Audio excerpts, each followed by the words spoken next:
Olá, muito boa noite. De volta aqui ao nosso programa. Vamos entrevistar hoje o Daniel Tigel. Ele hoje eu acho que é um dos maiores especialistas, ou se não o maior especialista em terras raras. Um tema tão importante, discutido mundialmente, mas sobre o qual sabemos muito pouco. Vocês que me acompanham sabem que aqui, quando estivemos com a Luciana Bauer, que também estuda esse tema, consultora, e ela recomendou o Daniel Tigel para esta entrevista. Então, temos aí a oportunidade de fazer algumas colocações, vocês também podem participar com superchats, com chats, e vamos então fazer essa discussão tão importante. Lembrando que a Embaixada dos Estados Unidos está organizando um seminário sobre terras raras no Brasil, sem a participação do governo brasileiro. Muito estranho, né? Mas, enfim, vamos fazer esse debate porque os especialistas dizem que as terras raras elas serão tão importantes quanto o petróleo no século passado. Ainda é importante, mas sabemos da importância que ganhou, que no Brasil levou um suicídio de um presidente e também a deposição, o golpe da presidenta Dilma Rousseff. Então, está aqui o Daniel Tigel. Daniel, boa noite. Obrigado por atender o nosso convite, por estar aqui conosco. Boa noite, Joaquim. Uma alegria estar com você e uma alegria poder conversar sobre esse tema tão desconhecido por tanta gente ainda. É verdade. Lembrar, você é mestre em física pela Unicamp, né? E Sim. também desenvolveu software para a cooperativa EITA e é presidente da entidade Aliança em prol da APA da Pedra Branca, que é na região onde tem pedra rara, né? E foi vereador em Caldas, que é em Minas Gerais, ali na região, que já foi região de vulcões. Eu sei que tem cafés de alta qualidade por isso lá, mas também agora com terras terras raras, né? Então, o Daniel, passo para você então fazer a sua saudação inicial e vamos bater esse papo, vamos até às 22 horas. Eu começo passando a palavra então a você e perguntando o que é exatamente terras raras, para que serve. Tá legal. Então, Joaquim, muito feliz a gente poder estar conversando um pouquinho sobre esse assunto. Os terras raras, eles são um elemento que não são terra nem são raras, né? São abundantes na crosta terrestre, mas são de difícil extração do solo, né? Eles são muito esparsos, né? E aqui onde nós estamos, que é o Planalto Vulcânico do Sul de Minas Gerais, que engloba vários municípios dos estados de Minas e também de São Paulo, nós temos aqui um acumulado de argila, que é chamado também de argila iônica, um tipo de solo alcalino que contém esse material em uma forma que seria um pouco mais fácil e mais densa para poder ser extraída. Os terras raras, eles têm como importância estratégica o fato de que eles são elementos metálicos altamente magnetizáveis. O que significa isso? Com eles é possível fazer ímãs permanentes muito potentes e muito leves, né? Neodímio, praseodímio e também outros elementos com outras funções importantes, como o térbio, o disprósio e outros. São 17 elementos da tabela periódica. Quem lembra daquela tabela periódica é aquele pedacinho que fica lá que não cabe, que vai para baixo e tem 15 elementos que são os lantanídeos e mais outros 2 elementos que completam esses elementos com essas características especiais. Não é algo novo ou desconhecido, mas ele vai se tornando cada vez mais relevante por algumas áreas estratégicas em que um magnetismo potente, né, e muito concentrado, fazendo que você possa ter ímãs permanentes leves, se tornam mais importantes. Então, primeiro a gente lembra, né, do eletromagnetismo, que é uma relação entre eletricidade e magnetismo, que faz com que seja ímãs em movimento gerando eletricidade, seja eletricidade em movimento, a bobina de Tesla, né, por exemplo, gerando magnetismo. Isso é a base, por exemplo, dos motores elétricos. Em geral, se usa para gerar esse eletroímã, né, os cabos, né, que são enrolados, quem já abriu aí Sim. de ferro no meio, e que gera esses campos, né? E, por outro lado, também para geração de energia. As turbinas de hidrelétricas ou turbinas eólicas, elas têm o movimento da turbina, que essa turbina está com os magnetos, está com os ímãs, e isso gera eletricidade. Isso já é utilizado há bastante tempo com ímãs mais pesados nas hidrelétricas, mas também tem sido utilizado para as turbinas eólicas. E tem uma outra utilização, que é a utilização militar, que é ela que está por trás, na verdade, do grande embate geopolítico atrás das terras raras, que é o fato de que estão sendo testados e usadas novas armas, né? A gente tem tanto na guerra da Ucrânia, né, uma renovação das armas, com o uso delas no conflito prolongado, como em Gaza, né, no genocídio palestino, o uso de armas também para renovação e testes de armas que utilizam em grande quantidade as terras raras, que são os drones, os jatos, né, os supersônicos, são os mísseis balísticos intercontinentais autoguiados, os submarinos autoguiados, né, com bombas e assim por diante. Então, uma série de armas inovadoras tem como base a necessidade de um uso extensivo de terras raras. Isso é pouco dito, né? Além disso, uma outra utilidade que tem se pensado para terras raras é a questão da geração de energia através do vento, né, turbinas eólicas, ou melhor capacidade das turbinas que nós temos nos reservatórios hidrelétricos, né? E também nos motores elétricos. Os carros são muito pesados, então você conseguir ter ímãs leves, o peso faz uma diferença com relação à capacidade que você tem de aumentar a durabilidade das baterias, né, que também são outro problema, outro mineral crítico utilizado bastante, que é o lítio, né?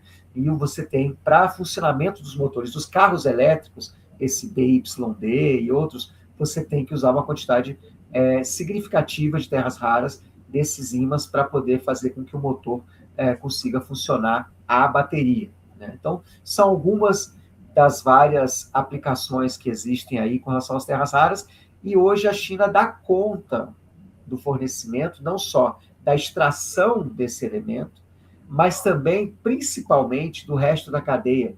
A primeira etapa, que é um nó, que é a separação dos óxidos, ou seja, esses 17 elementos, depois que são extraídos pela mineração, serem separados em óxidos, e depois as outras etapas para fazer os blends. Você falou de café, né? Como o café, você tem os blends de terras raras para gerar diferentes tipos de ímãs, né? Então, isso é um pouco do que nós estamos falando em termos de utilidades mais práticas e físicas. Hoje nós já usamos, então, esses minerais? Sim, sim. Já há um interesse estratégico nas terras raras há muito tempo. Eu lembro, inclusive, aqui na nossa região, houve um teste do Brasil, que nós temos aqui em Caldas, que foi uma das maiores minas do hemisfério sul, né, do planeta, a céu aberto, né, aqui em Caldas. Ali no início dos anos 2000, queriam trazer areia monazítica lá de Guarapari, Espírito Santo, para processar e retirar a monazita, que é um dos 17 elementos de terras raras, e ela é importante para uso, por exemplo, em aparelhos celulares. Só que, até aqui, Joaquim, os usos são muito pequenos. Então, o fornecimento que a China traz não oferece grandes... onde há um volume maior de necessidade de uso principalmente em motores e, fundamentalmente, na indústria bélica, militar, de defesa. Entendi. Hoje, dentro de casa, usamos em quê, por exemplo? Principalmente, um dos fatores da miniaturização foram os terras raras, porque você conseguiu fazer capacitores menores. Quem lembra de mexer com eletrônica, via que o capacitor era uma coisa muito grande, que era um jeito de você fazer um pequeno reservatório ali de energia por esse fenômeno eletromagnético. Com os ímãs, você reduziu. Então, a possibilidade de chegar a laptops e celulares, que é um exemplo clássico de miniaturização, eles contêm. Só que a quantidade é muito pequena, muito pequena. São traços. Não chega a ser o suficiente para gerar essa corrida ou essa disputa geopolítica que nós estamos vendo hoje sobre as terras raras. Entendi. E é fato que vai ter essa importância econômica como o petróleo? Olha, no momento, sim. Eu posso te falar que até agora não se encontrou algum substituto. Entretanto, como justamente a gente teve uma agenda recentemente com a ministra Marina Silva, né? E teve um determinado momento que ela até falou assim: poxa, a gente tenta consertar de um lado e aí vem o problema do outro, né? Como boa parte do discurso dos terras raras está ligado à transição energética, ou seja, de buscar formas de gerar energia sem gerar energia e também processar essa energia, ou seja, gerar movimento, sem a necessidade de petróleo, de combustíveis fósseis, aparece como uma promessa para a transição energética. Entretanto, a gente vê que por trás tem uma questão bélica muito maior. Então, hoje, tem uma mistura de discursos. Você faz o discurso da transição energética, mas, ao mesmo tempo, que está ali por trás é questão de defesa.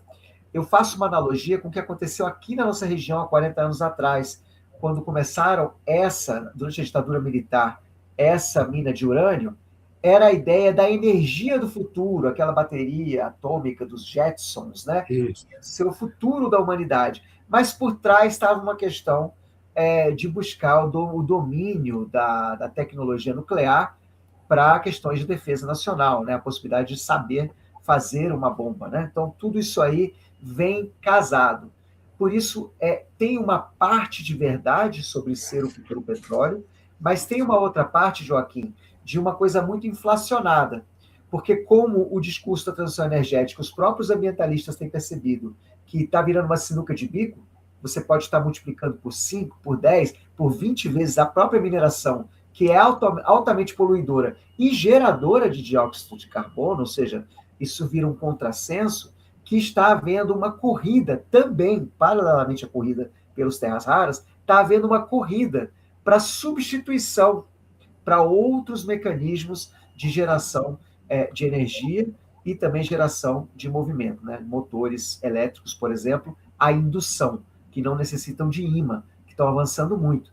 Baterias de sal, né? Em vez de usar lítio. Enfim, são várias coisas que estão avançando por aí, até mesmo a própria reciclagem de ímãs, né? Porque é sabido que, conhecendo-se o blend de um superímã desses, é possível reciclar 100%, voltar ao óxido do terras raras para voltar a ser matéria-prima para novos ímãs. Então, está tendo uma corrida em várias frentes. Então, eu não posso te falar que será o novo petróleo com o mesmo tamanho do petróleo, mas eu posso te falar que hoje ela é a disputa geopolítica que nós estamos tendo.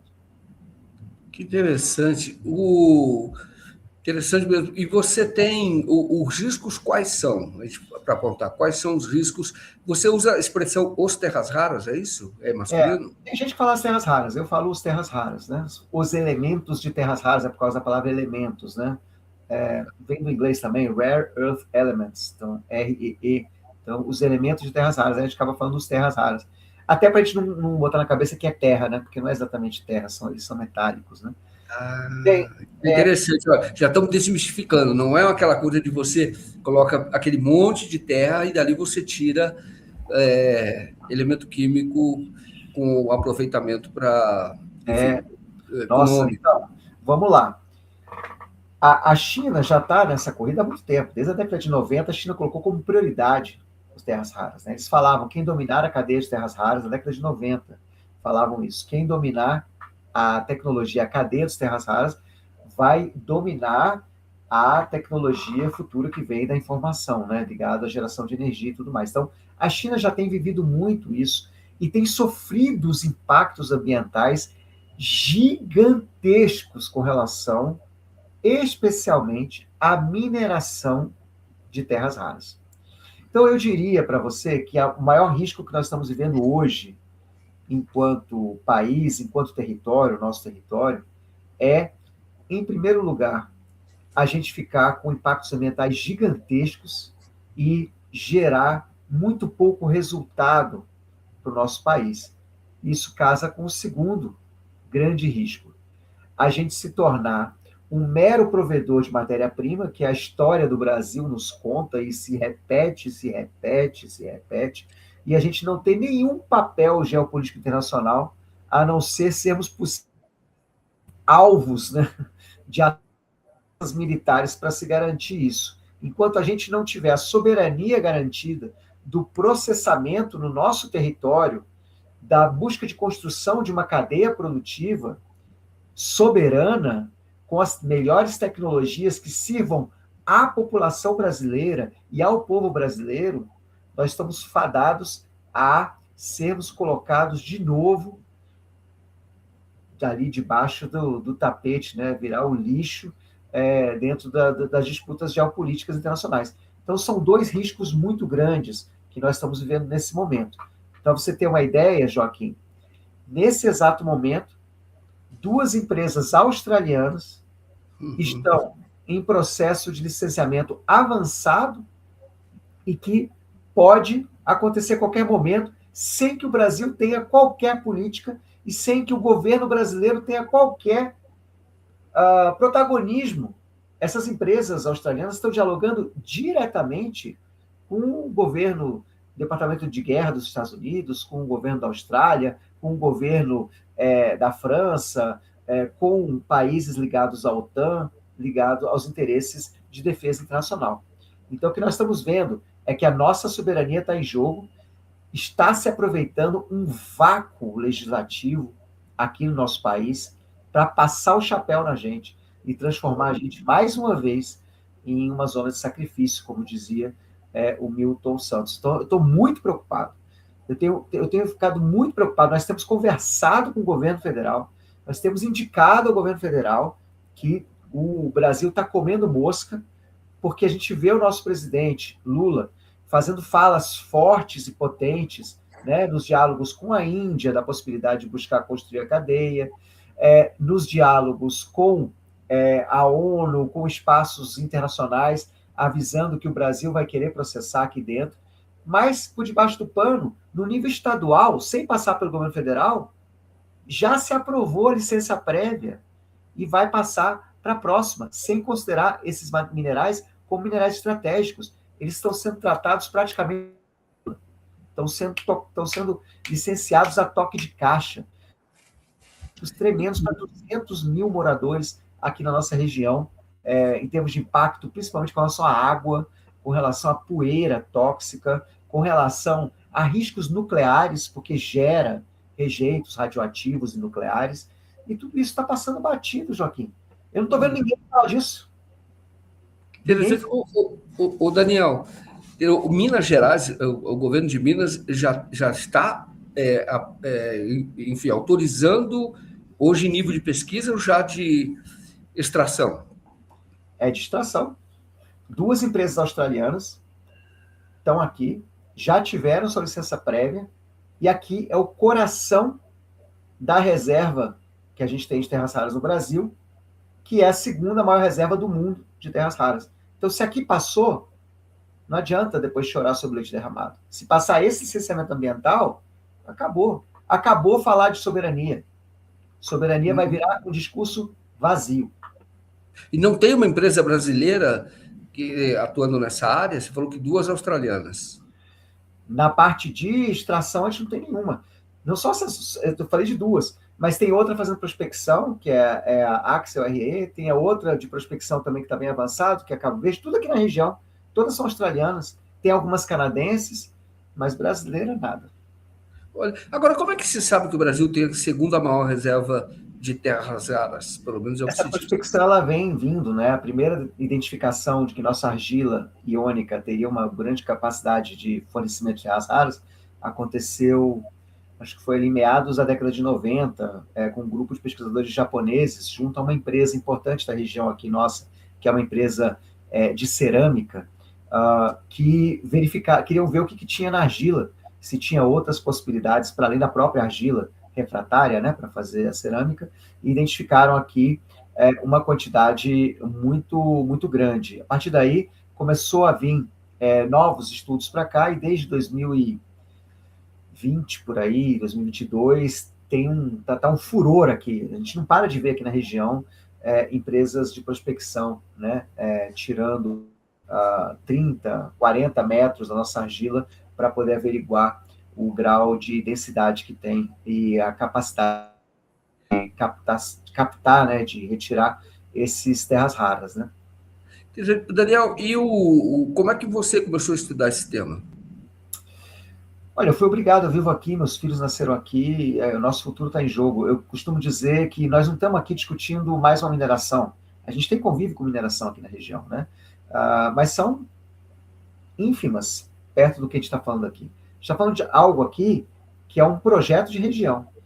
Nós estamos falando, Joaquim, só essas duas empresas, nesse primeiro licenciamento, nós estamos falando de 10 milhões de toneladas de argila todo ano sendo integralmente atacadas por ácido sulfúrico com sulfato de amônia, que é altamente tóxico, que dá da ordem aí de 26 a 30 mil toneladas por dia de argila sendo atacada quimicamente, capturando não só terras raras, mas também materiais radioativos, toro, urânio, e gerando esses rejeitos, consumindo, no mínimo, por baixo, confiando na empresa, no mínimo, 7 milhões de litros de água por dia, da bacia que abastece o estado de São Paulo, a represa de Caconde, que abastece de energia, abastece a região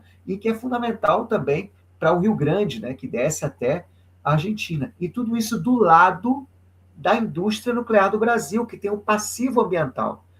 Hoje, de 100 milhões de toneladas de rejeito, 15 mil toneladas de rejeito radioativo aqui, e eles vão estar minerando ao lado, Joaquim, ao lado de uma área que é uma área extremamente sensível e perigosa com relação à segurança nuclear nacional. Um acidente nuclear aqui que aconteça na NB por causa dessa movimentação toda de 700 caminhões, 700 viagens de caminhão por dia, transitando Nossa. às beiras de barragem com radioatividade, um acidente desses geraria em dias perigos até a Argentina.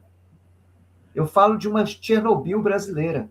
E justamente a gente estava celebrando, Joaquim, porque faz anos que a gente estava lutando para neutralizar essa unidade da INB, Indústria Nuclear do Brasil. E a gente estava celebrando que a gente conseguiu, depois de muitos anos e muita luta, que o IBAMA ele licenciou o descomissionamento da unidade agora, em janeiro de 2025. Agora tudo isso está ameaçado. Então, eu fui obrigado a estudar, a entender os processos. No começo eu estava muito animado, né? Porque eu sou físico, adoro eletromagnetismo, estava super entusiasmado e meu ânimo foi diminuindo. Mas o que mais me incomoda é que a gente tinha que aprender com a China, que eles estão agora com modelos muito mais avançados e menos impactantes ambientalmente. Que a gente pudesse avançar e achar essas tecnologias para a gente fazer bom uso dessa tecnologia. E que isso tivesse retorno para o nosso país, para a nossa região. Do jeito que eles estão fazendo, a gente só fica com a destruição da nossa agricultura, a destruição das nossas vidas, a destruição do nosso futuro.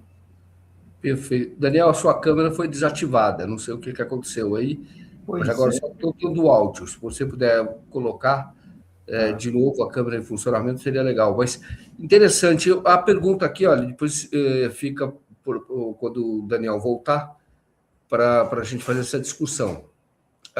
Aqui é colocado aqui a Ângela. Valério faz uma colocação importante. O mesmo destino do nióbio ou trata-se da mesma questão? Eu sei que o nióbio tem uma grande reserva em Minas Gerais, que ela foi adquirida por um valor pequeno, parece pela família Moreira Salles, a Ângela, não sei se acompanha isso, e quando se não se falava da importância do nióbio. Então, até se falava muito em conspiração ligada ao nióbio, mas um elemento químico bastante aproveitado hoje comercialmente. Mas parece que quando houve essa venda, acho que pelo governo de Minas Gerais, na época ninguém deu muita bola. Então nós corremos também o risco, mais uma vez, de sermos atropelados pela exploração econômica, né? Se o Estado tem o dever, e o Estado é autoridade para isso, para conduzir as políticas de exploração, como se explora. Então, eu quero que o Daniel volte aqui para a gente fazer essa colocação. Mas o tema ele é bastante importante, a gente sabe muito pouco, né? Uma outra colocação que eu quero fazer para o Daniel é a respeito das universidades. Se já existe linha de pesquisa nas grandes universidades sobre esse tema, porque é absolutamente importante. Então, o Daniel está tentando aqui reconectar, continua aqui nos bastidores, deve entrar daqui a pouco novamente, mas é importante. E o Daniel também foi... Está aqui, olha, o Daniel está voltando. O Daniel também foi vereador na região, né? Então, ali que ele começou a ter uma atuação também preocupado com os impactos na região. Vamos colocar aqui. O Daniel, eu estava comentando... Vocês me ouvem direitinho, Joaquim? Estamos ouvindo. Ok. Parece que você está fora da atmosfera, astronauta, está com a linguagem que a gente vê em filmes, entendeu? Como aquelas estações fora da atmosfera. Vê se melhora agora um pouquinho. Melhorou. O Daniel, aqui a colocação da Ângela é a respeito do nióbio, né? Eu estava até comentando, não sei se você acompanha, o nióbio teve uma grande reserva, acho que em Minas Gerais foi adquirida, salvo engano, pela família Moreira Salles, algo assim. Sim. E numa época que ninguém dava muita importância ao nióbio, né? Sim. O nióbio também tem uma exploração comercial bastante importante, mas o nióbio ele não faz parte dos terras raras, né? Ele faz parte de um campo mais amplo, né, que são os minerais críticos e estratégicos, né, que tem a ver com todo um campo de atuação que envolve também essa parte de tecnologia da informação, eletroeletrônicos e tudo mais. E o governo estadual também está querendo avançar na privatização desse bem tão estratégico. A mesma coisa também aconteceu com o lítio no Vale do Jequitinhonha. A gente tem visto o Brasil comendo bola, sabe, Joaquim? Está faltando uma política mineral estratégica para lidar com essa situação, que contemple tanto a escuta dos territórios, a escuta das comunidades, a definição de consórcios. O meu sonho é a gente ter um consórcio aqui entre os municípios da região, para que a gente possa identificar as regiões que sejam melhores para o conjunto dos municípios, para que a gente tenha como condição que o material seja produzido localmente. Inclusive, Joaquim, tem uma informação muito boa. Recentemente foram protocolados 2 projetos de lei estratégicos para a gente, que eu queria que quem está assistindo aí fique ligado e acompanhe e nos ajude a falar com os deputados para aprovar esses projetos de lei. O primeiro é do deputado federal Patrus Ananias, o PL 500, que ele declara toda a nossa região aqui do Planalto Vulcânico do Sul de Minas Gerais e ali do estado de São Paulo como uma reserva nacional de terras raras. Porque eu não sei se você sabe, Joaquim, a nossa política mineral, a lei, né, que tem sobre a questão, que é da década de 60, né, muito antiga a lei da política mineral, ela tem uma cláusula que permite você criar reservas naturais, reservas nacionais estratégicas. Esse projeto de lei só faz valer algo que já está no Código da Mineração. Com isso, a gente permite que haja condicionantes e coloca o Brasil, no governo federal, como protagonista dos processos de identificar e definir quais devem ser as formas de que deve se dar a exploração e o uso desses minerais. E o outro PL, que é o 534, do deputado federal Miguel Ângelo, ele é mais vasto, ele pega a amplitude do Brasil e propõe uma moratória na exploração de terras raras no país, para que os processos sejam congelados até que se construa uma política nacional de minerais críticos e estratégicos, algo que o presidente Lula já tem dito. O presidente Lula tem afirmado que há necessidade do Brasil construir essa política. Entretanto, como o licenciamento ambiental aqui na nossa região está se dando pelo estado de Minas Gerais, assim como está acontecendo com a privatização do nióbio, assim como aconteceu já com o licenciamento de lítio no Vale de Quitinhonha, vai acabar licenciando aqui e o Brasil vai ficar fora da jogada. Vai ser as empresas australianas falando com os países estrangeiros. Violentando a nossa soberania nacional, Joaquim. Sem dúvida. A Vale, ela atua nessa área já? Ela tem demonstrado interesse, nós não sabemos como é que vai avançar. Essa é mais uma preocupação que a gente tem aqui na região, que essas empresas australianas, elas são empresas júnior, são muito pequenas, já têm capital aberto, e elas têm capital ínfimo, tipo $100 mil, uma coisa bem pequena, e a função delas é conseguir aprovar o licenciamento. Então elas têm todo o know-how para conseguir o licenciamento ambiental. Depois, como o capital é aberto, a gente não sabe qual empresa que viria para fazer a exploração. E eu acho que a Vale, a Anglo American, tem aquela do Canadá, eu esqueci o nome. Enfim, algumas grandes, a Clara do Canadá, e outras, elas podem estar interessadas em assumir a operação, que vai ser uma outra etapa, né? Que interessante. E as empresas que atuam nessa área têm que ter uma segurança, inclusive, porque tem que ter capital para fazer toda uma proteção ambiental, proteção das comunidades em torno, e se houver algum acidente, algo desse tipo, elas não têm nem capacidade financeira para fazer algum tipo de reparação, né? E não tem capital hoje para fazer o que eu imagino que requer, no caso, que é contenção. Eles têm $100 mil, $100 mil, $100 mil, pouquíssimo. E aí eles estão começando a captar, mas os valores que eles captaram até agora não é tão grande, né? Eles têm promessas de valores de grandes montantes, mas até agora 25 milhões aqui, 30 milhões ali, mas tem promessas do governo brasileiro, o BNDES já se comprometeu a financiar, sem contrapartida, Joaquim, sem contrapartidas. O próprio vice-presidente Alckmin teve um encontro hoje com uma das mineradoras australianas, e até agora não houve diálogo na construção da política mineral, ou seja, está faltando, parece que o Brasil está batendo cabeça, sabe? Está perdido. Claro, nós estamos numa situação que ninguém está entendendo o que está acontecendo, sabe, Joaquim? Entendi, bota que interessante, porque o que é que acontece? Parece o seguinte, você está deixando o privado definir, né? Depois isso. O Estado entra na rabeira do privado, quer dizer, o privado já fez, que tenta organizar, ou enfim, é o privado que está avançando nessa pesquisa. É preocupante, de fato. Lembra que você falou, quando eu estava sem câmera, você chegou a comentar sobre questão de linhas de pesquisa, universidades. Nós temos excelentes universidades aqui na região, professores altamente capacitados e prontos para fazer análises independentes, tanto quanto ao modelo que eles estão propondo, que é um modelo, a meu ver, péssimo para a região, em termos de impactos ambientais, sendo que eu estou acompanhando que na China eles estão avançando para outros modelos muito mais eficientes, muito menos impactantes ambientalmente, muito mais efetivos e muito mais respeitosos com a comunidade. A gente precisa de estudos independentes, porque todos os estudos que tivemos até agora estão sendo dados pelas próprias empresas. É o dono do carro dizendo que o carro é bom. O dono que está vendendo o carro dizendo que o carro é bom. Isso está acontecendo, ou seja, o governo federal está batendo cabeça, porque até agora só ouviu as empresas. Por exemplo, o BNDES faz uma linha de financiamento gigantesca, né, com recursos, com acordo com a FINEP, para apoiar essas empresas australianas.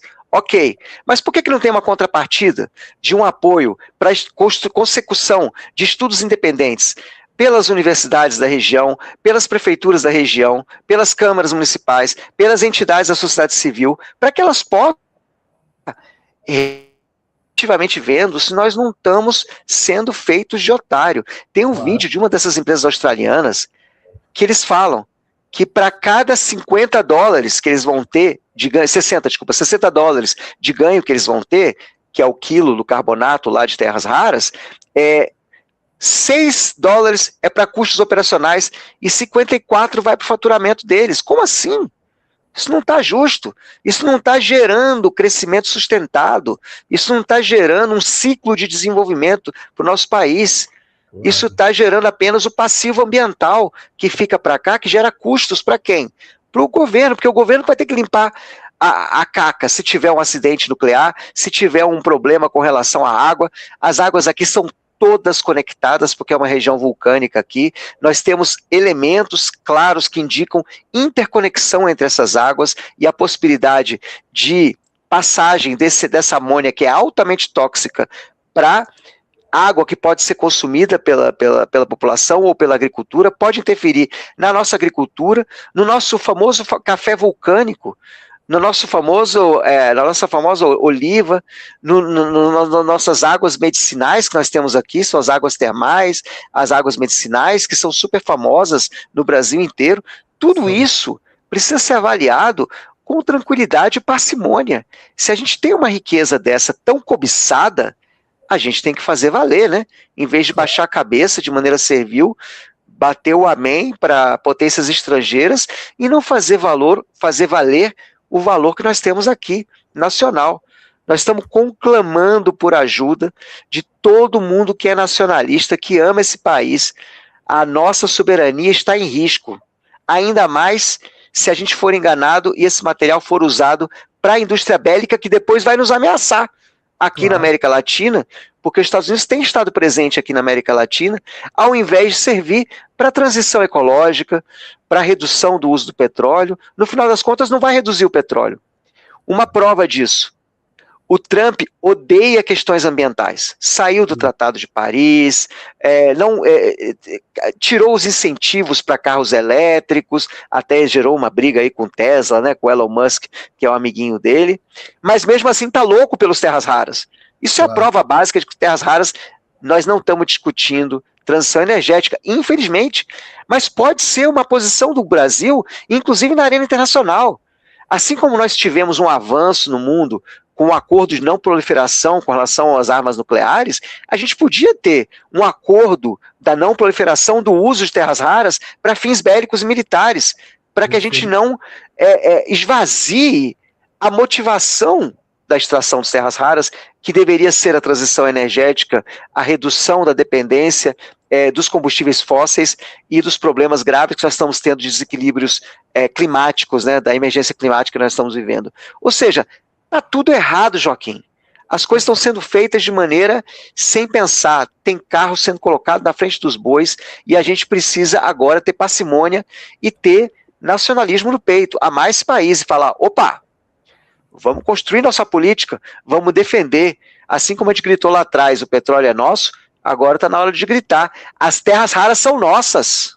Perfeito, perfeito, porque eu ia fazer essa colocação. Seria o caso de ter uma espécie de Petrobras, né? A gente sabe. Isso, exatamente. Foi aí que surgiu, na década de 40, surge, né, a Petrobras com toda essa força, essa pujança de pensar o Brasil com a capacidade de gerir e avançar na cadeia produtiva da sua própria riqueza. Nós temos as condições, nós temos um laboratório avançado de ímãs, nós temos centros nacionais que pesquisam superímãs há muito tempo no Brasil, que teriam toda a capacidade, se houvesse investimento, se o Brasil fizer uma política de não alinhamento automático também, seja com os Estados Unidos, seja com China, mas buscar beber das fontes necessárias. Nós precisamos beber das tecnologias que existem também na China. A gente precisa parar de entrar em barca furada. Do jeito que está se construindo esse processo, nós vamos perder essa nossa reserva em poucos anos, vamos perder uma janela de oportunidade e não vamos ter gerado um ciclo de desenvolvimento consistente. É o Brasil que tem que fazer a turbina eólica, é o Brasil que tem que fazer o motor elétrico, é o Brasil que tem que gerar os superímãs para poder ceder para a Europa, para uma Volkswagen que tem interesse de utilizar. E não a gente gerar esse pozinho branco, que é o carbonato, que não vale nada, mas que é o que mais gera destruição e impacto ambiental no território. Nossa, o teu papel é muito importante hoje, viu, Túlio? O Túlio que vai fazer a pergunta do Túlio, mas seu papel é muito importante, viu, Daniel? Muito Obrigado. Importante. Esse grito que você faz hoje, diz aqui o Nildo até falou, excelente grito. Ele fala, as terras raras são nossas, ou as terras raras, né, são nossos. É interessante, essa discussão tem que ser... Porque como fica uma coisa que as pessoas têm pouco conhecimento, em geral o povo não liga muito, fala, não sei direito o que é isso, né? O Túlio, o Rivadavia, ele diz aqui, boa noite, Daniel e Joaquim, muito bom o nível da conversa, sou responsável pela Cabo Verde Mineração, nossa empresa é 100% brasileira, 100% capital nacional. Ele não diz aqui se está nessa área, atuando nessa área, mas até se ele puder depois comentar se tem interesse, como é que ele gostaria de entrar e se ele concorda com o fato de que o Estado, eu defendo isso, que o Estado é que ser o indutor de todas as políticas, ou de crescimento do país, para onde vai. Então, você pode dizer aqui... Sim, que eu usei o termo, eu estava falando da St. George, essa é australiana, então eu peço desculpa, Túlio. E sim, todo interesse a gente poder manter o diálogo e avançar na comunicação. A gente precisa ter a construção das melhores práticas, a escolha dos locais e as alternativas locacionais tem que ser de acordo com o que seja passível e de interesse às populações da região, e as metodologias que vão ser utilizadas vão ter que ser as melhores possíveis. O processo intensivo, mesmo não sendo rocha, não tendo explosão, mas o processo intensivo de lixiviação com ácido sulfúrico e sulfato de amônia, que é o método proposto em ciclo fechado, com repetição e reuso da solução lixiviante, ela tem uma série de riscos e elementos não comprovados. Os próprios estudos das empresas identificaram que em algumas das amostras ultrapassou-se o limite da isenção de geração de radioatividade. A própria Serra Verde, que fica ali em Goiás, ela já ultrapassou o limite de isenção de radioatividade e foi necessário um termo de cooperação entre o governo do estado de Goiás e o IBAMA, porque a questão, quando é radioativa, ela envolve segurança nuclear e ela tem que ser tratada diretamente com o IBAMA, ela não pode, de acordo com a Lei Complementar 140, ela não pode ser tratada pelo Estado. Então a gente percebe uma certa leniência. Há ali, claramente, se for feito um estudo com químicos, fazendo as baterias, fazendo as bateladas, e repetindo o ciclo, há claras possibilidades de haver aumento de geração de radioatividade acima do limite de isenção, e a competência do licenciamento não seria o Estado de Minas Gerais, seria o governo federal. Isso nós estamos, inclusive, questionando na Justiça, viu, Joaquim? Nós já fizemos questionamentos à Autoridade Nacional da Segurança Nuclear, porque a Autoridade Nacional de Segurança Nuclear, na nota deles, eles falaram: do que a gente recebeu da empresa, a gente acha que fazendo essa homogeneização que eles deram, ficou abaixo da isenção. Mas isso é a nossa informação preliminar. Depois de licenciado, a gente vê no que dá. Isso aí, para mim, parece fala de adolescente. Adolescente que faz isso, né?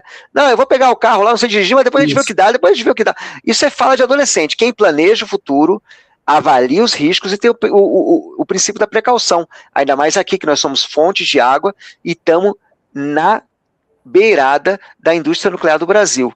Sim, que bom que nós temos indústrias nacionais pensando, estamos abertos, Túlio, a discutir, a conversar, a avançar. O que nós queremos não é que não haja a exploração, o que nós queremos é que não seja nesse modelo que está sendo construído, que ele é catastrófico. Repito, ele destrói a nossa região, ao invés de trazer um ciclo positivo de desenvolvimento. Ô Daniel, você sabe que quando eu vi a primeira conversa do Trump, aquela pressão que ele fez, depois dizendo que pode negociar, que vai conversar com o Lula, certamente vamos falar desse tema, é porque os Estados Unidos já devem ter um mapeamento das reservas brasileiras. Eu me lembro que na questão do pré-sal, quando o Brasil anunciou o pré-sal, empresas petroleiras americanas chamaram a Petrobras e queriam fazer algum tipo de parceria. Isso que tensionou a relação política naquela ocasião. Sim. E a suspeita de que levou ao golpe contra a Dilma foi justamente a questão da Sim. Petrobras. Ela foi espionada, tanto a presidente quanto foi espionada. E a Petrobras também. E eles já tinham todo o mapeamento. Eu conversei com um diretor da Petrobras que participou dessa reunião, ele falou que nós chegamos lá e eles tinham tudo. Eles já sabiam. E eles queriam propor algum tipo de parceria, e aí ofereceriam campos na costa da África, em outros lugares. Mas, enfim, eu quero dizer que os Estados Unidos já devem saber, já devem ter esse mapeamento. Sim, não só isso, há tratativas em curso. Desculpa, você ia concluir com a pergunta? Não, eu vou concluir do que é o seguinte, e o Brasil, parece que nós ainda não sabemos exatamente o que nós temos, ou se alguém sabe. Eu, por exemplo, estou descobrindo você agora, quando eu falo, nós já temos até ação na justiça, portanto, você já tem um movimento organizado. Eu até queria perguntar para você se pessoas que estão agora lá na nossa audiência podem participar desse movimento, como é que elas acompanham? Sim, existem várias maneiras. Primeiro, eu queria só trazer um elemento, foi muito boa essa observação que você fez, esse paralelo com o ocorrido, né, no processo da Petrobras, porque justamente a gente fica vendo um jogo duplo. Vai fazendo uma negociação lenta ali em cima, né? O Trump fala uma coisa, tal, não sei o quê, mas ao mesmo tempo, enquanto isso, por debaixo dos panos, dos bastidores, as coisas estão avançando muito rápido por aqui. Olha só, o Trump firmou com o presidente da Austrália um pacto sobre terras raras. O presidente da Austrália, que é quem está por trás dessas mineradoras que estão por aqui. Uma das mineradoras já tem, inclusive, protocolo de intenções com garantia de uma porcentagem da produção já diretamente assinada com o Departamento de Guerra dos Estados Unidos. Uma outra empresa já está fechando um acordo com a França para fornecimento de terras raras para o país, França. E esse acordo do Trump com a Austrália, o que ele pode construir? Ainda mais com o ocorrido recentemente na Venezuela.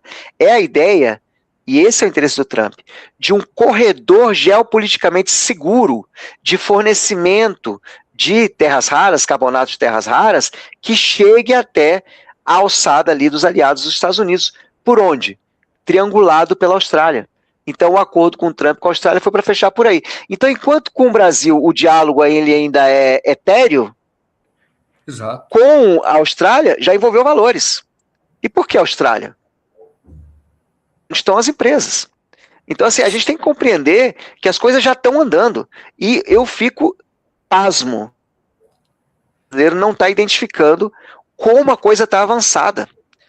É a hora da gente decretar a necessidade de construir essa política mineral, parar os processos em curso e garantir que isso seja orientado para o desenvolvimento e garantindo a soberania nacional. Perfeito. Soberania nacional. É esse ponto que está pegando para nós, entendeu? O Daniel, e as pessoas podem participar desse, eu diria, você tem uma entidade, uma ONG, como é que... Sim, nós fazemos parte, né, da entidade Aliança em Prol da APA da Pedra Branca, mas existem mais várias outras organizações de diferentes naturezas aqui em toda a região, pegando os municípios de Caldas, Poços de Caldas, Andradas, Águas da Prata em São Paulo, vários municípios aqui da região. As organizações estão se reunindo, a gente tem criado alguns movimentos, né, alguns deles espontâneos, que a gente não faz parte diretamente, mas já tem uma hashtag que vocês podem estar acompanhando, né, que é o Terra Viva Água Rara. Acho que vale a pena vocês acompanharem no Instagram.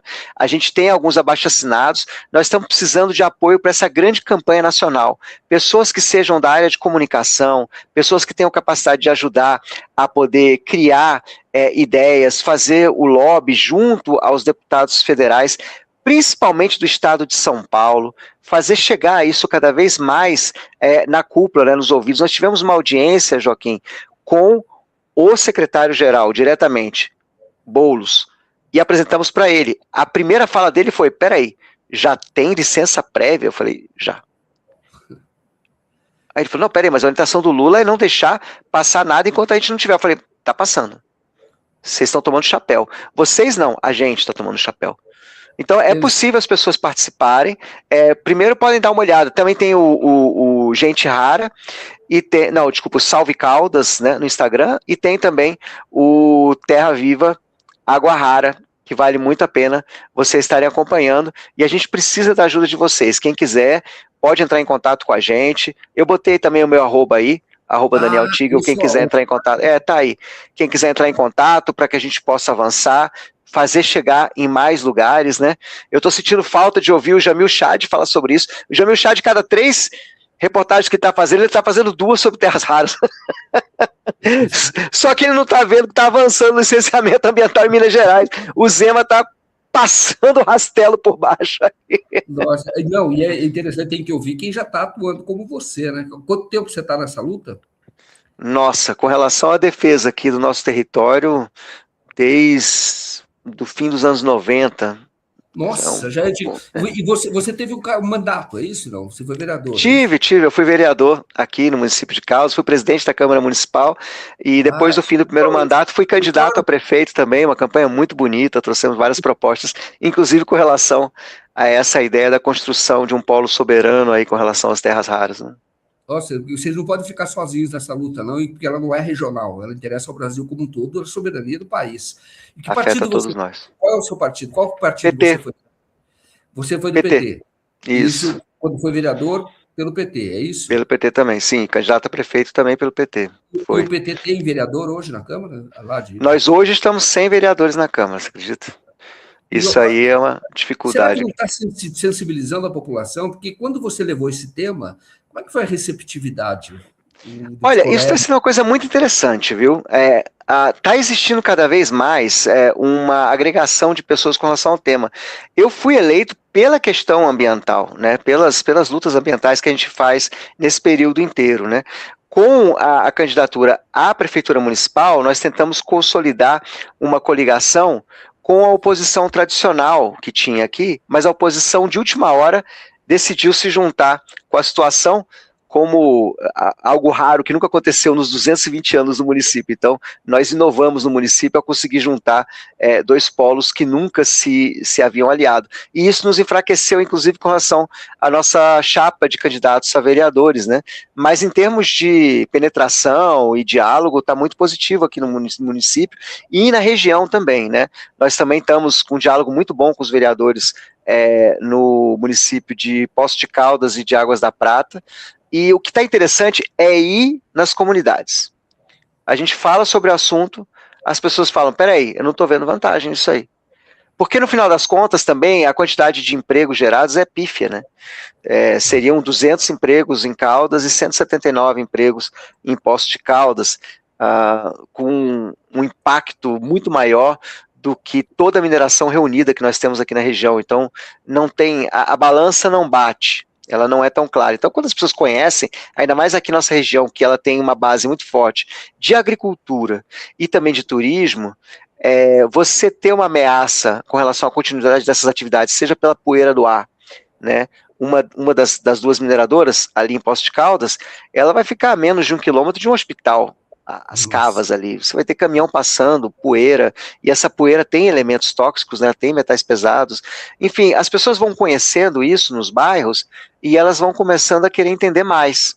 Por isso que a gente fala, se a gente tivesse possibilidade de construir estudos independentes, um processo mais dialogado com as comunidades, né, e não tivesse apenas a versão da empresa, porque essas empresas, elas têm todo um know-how de licenciamento ambiental, que elas vão, fazem as reuniões e tal, doura a pílula, né, deixa tudo bonitinho, e a gente precisa ter cada vez mais capilaridade de ir chegando.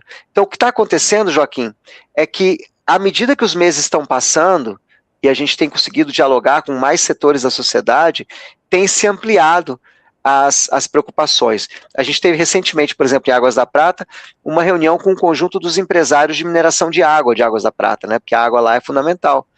E todos juntos disseram, não, a gente não quer a mineração de terras raras aqui, porque vai prejudicar um negócio que abastece economicamente e garante o desenvolvimento da cidade de Águas da Prata há muitas décadas. Então você começa a prejudicar negócios tradicionais e antigos aqui em Caldas, agricultura, vitivinicultura, que necessitam de água pura, porque senão a imagem fica suja, né? Para quando você vai tentar exportar, quando vai tentar levar o seu material para o mercado, né? Então isso tudo prejudica, né? Fragiliza. Então os prós e os contras ainda estão sendo pesados, ainda mais pelo fato de que a gente viveu no passado a alegria da INB, tinha um ufanismo, né, de maravilha, e hoje ninguém está satisfeito com o que vê do que a INB virou. O que é?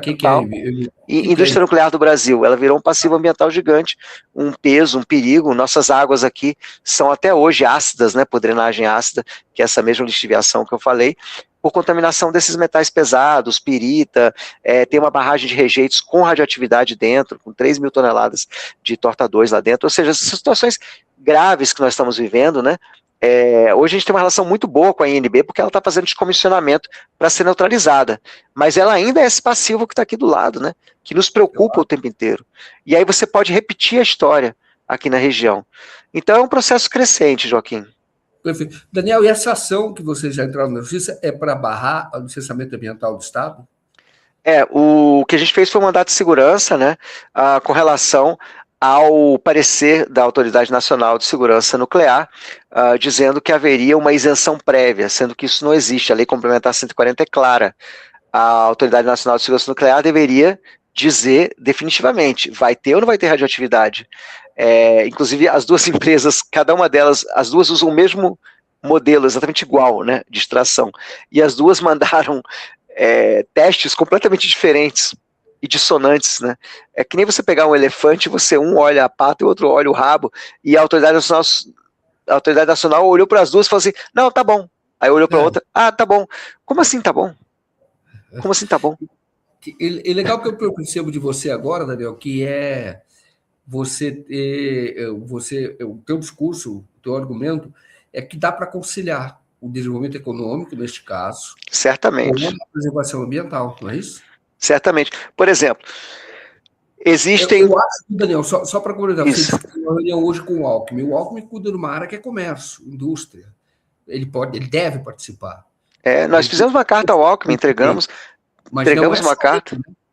Isso. Eles têm que estar envolvidos outros ministérios, né? Tem que ser outros ministérios. A Fazenda também, porque o CEFEM não tem CEFEM. CEFEM é a taxa de mineração, tá? É aquela compensação financeira da mineração. Porque existe a Lei Candir, né, que isenta a mineração, e tem uma taxa da mineração que é a CEFEM. Não existe CEFEM para terras raras, então ele está na margem mais baixa, que é até 2%. Então é um valor insignificante que vai chegar para os municípios. Parece muito porque o volume a ser explorado é muito grande, mas acaba que a compensação vai ser necessária, porque você vai ter um aumento de uso de leitos de hospital, de problemas com relação à violência, aumento de problemas de respiratórios com relação a impactos ambientais, problemas com relação à agricultura, uma série de questões que esse dinheiro vai acabar sendo usado para ficar tapando buraco ou enxugando gelo, né? Então, é possível conciliar se nós criarmos uma zona de exploração de terras raras, com definição das cotas e limites anuais, definir, por exemplo, será que tem que ser com sulfato de amônia, o sal? Será que não pode ser, por exemplo, sulfato de magnésia na lixiviação? Será que tem que ser com esse modelo de ciclo fechado, em que eles pegam a argila que foi atacada quimicamente e querem botar a argila de volta na cava, sem ter as garantias com relação à acidez dessa argila que volta?